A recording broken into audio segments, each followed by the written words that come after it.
along a winding stretch of Route 14. It's off the beaten path. 50 miles outside Richmond in King and Queen County. Very little has changed in Little Plymouth. At the end of Cedar Lane, sitting under a towering magnolia. It does sound like fiction. Just steps from Vernice Dabney's back door. I wasn't aware. You'll find the rusted, final resting place of one of the most notorious killers in Virginia history. I saw this tall thing and I said, "What is that?"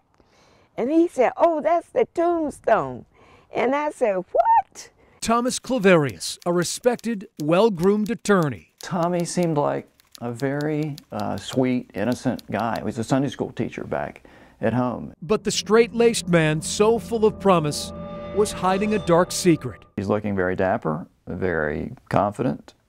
Some might even say very cocky. Author John Thompson says Claverius was in love with Lily Madison, the attorney's cousin. And people just were riveted by this case. The pair would carry on a torrid affair, exchanging steamy letters, rendezvousing when they could.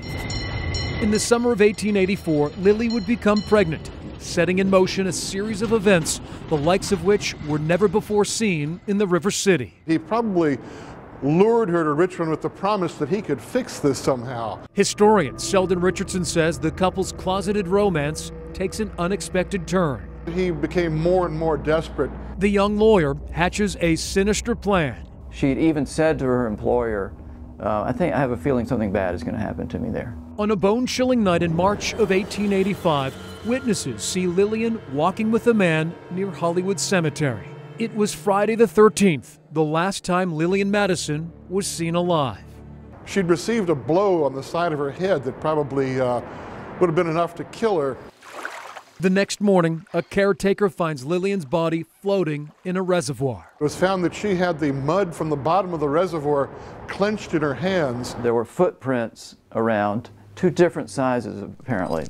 Suspicion soon turns to Thomas. He's arrested and charged with murder. The news of this violent murder, the scandal, the pregnant girl, the disgraced young lawyer, I think it really hit Richmond hard.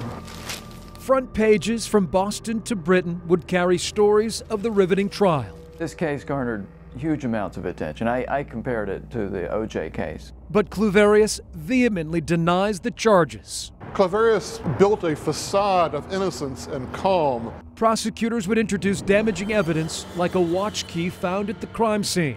This note written by Lillian to Thomas. Scars on the suspect's hands. But no definitive evidence linking Claverius to the killing. Was he there? We don't know. It would not matter. Following a lengthy trial, a jury convicts Claverius purely on circumstantial evidence, one of the first examples in a Virginia courtroom. The judge would sentence the attorney to death for killing his cousin. On the morning of January 14, 1887, thousands thirsty for revenge would circle the jail yard in Shockoe Bottom to witness the execution. They wanted to see him. They wanted to see his face. Thomas Claverius would hang for the heinous crime. Tell the people back home that I love them and I bear them no ill will. Those were his final words. But almost immediately, questions surrounding his guilt would surface. Never cracked, never confessed. Was Lillian's kind-hearted cousin, the man who led Bible studies, responsible for her death? I don't see him as this calculating, evil, scheming killer. John Thompson would pen The Reservoir, a book based on the riveting case. You can sift through it all and decide Tommy was very guilty. The next day you come back and you look through some more evidence. Maybe not. In the eyes of the law, Claverius was culpable. I think Lillian Madison was above all a victim of a betrayal of trust. Sheldon Richardson says Claverius' prosecution was an airtight case from the beginning. Oh, I absolutely think he did it. He was lost to our history, but he's been brought back now.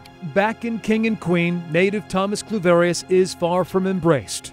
I think that was a story that did not get passed down in the generations. What really happened that Friday the 13th? The answers may have gone to the thorn-covered grave in Vernice Dabney's yard so long ago. By him being out there, you know, he's not going to do any harm to me.